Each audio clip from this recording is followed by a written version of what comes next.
Bones provide amazing benefits to your pet's health.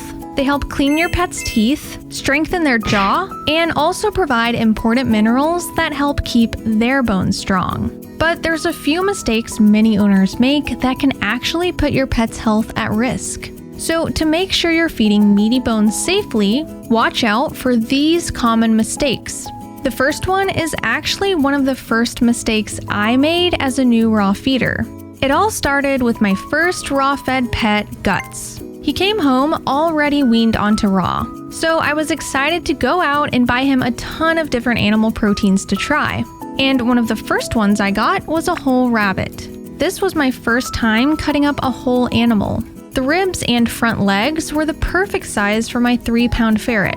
But as I got to the back legs, I noticed the bones were pretty big. I was hesitant, but I gave him one of the legs to see how he'd eat it. He ate the meat with tons of enthusiasm. And as he got to the bones, he really tried to chew them, but they just wouldn't break. So he gave up. I started researching meaty bones more, and I learned about how some pets have actually fractured their teeth from chewing larger bones. I'm glad Guts chose to stop chewing on them, but many pets don't. So you need to be sure the size of the meaty bone fits the size of your pet. Some great meaty bones for all sizes are chicken and Cornish hen bones, and rabbit bones come as a close second, though the back legs and spine are a bit too big for ferrets and kittens. Speaking of rabbit bones, the next mistake is one I learned from a scary experience I had with my dog Matsu about 5 years ago. I used to live in Virginia, and I had access to a ton of amazing animal parts from farmers in the area. One day, a rabbit farmer offered me a bunch of rabbit bones for free, which were left over after they removed some of the meat to sell separately. I rarely found rabbit parts, but I love to feed them, so this sounded like a great deal. I brought the bones home and eagerly removed them from the bag. And boy, she sure did a good job at removing all the meat. I didn't think much of it though and fed them to Matsu. But as he started eating, I noticed he was having a hard time chewing them. The crunching sound made me cringe. It honestly sounded like his teeth were breaking. He also coughed as he tried swallowing them. After having such a hard time, he decided to leave the rest on the plate. This experience didn't feel right. So I talked to a few other raw feeders, and I learned that feeding bare bones of any kind can actually be dangerous. Not only can it harm your pet's teeth from the lack of raw meat cushioning the bone, but there's also the risk of sharp edges cutting their mouth and throat. So if you ever get your hands on bare bones, use them to make bone broth instead. The next mistake involves my cat Tangy, who is having trouble with the back end rather than the front.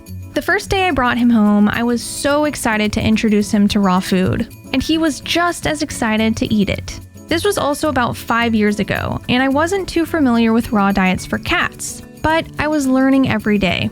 I knew cats did best on 6 to 8% bone, but I decided to feed him 10 to 12% because I thought he could use more calcium for growth. However, as I was feeding these bone-heavy raw meals, I suddenly noticed it had been days since he last pooped.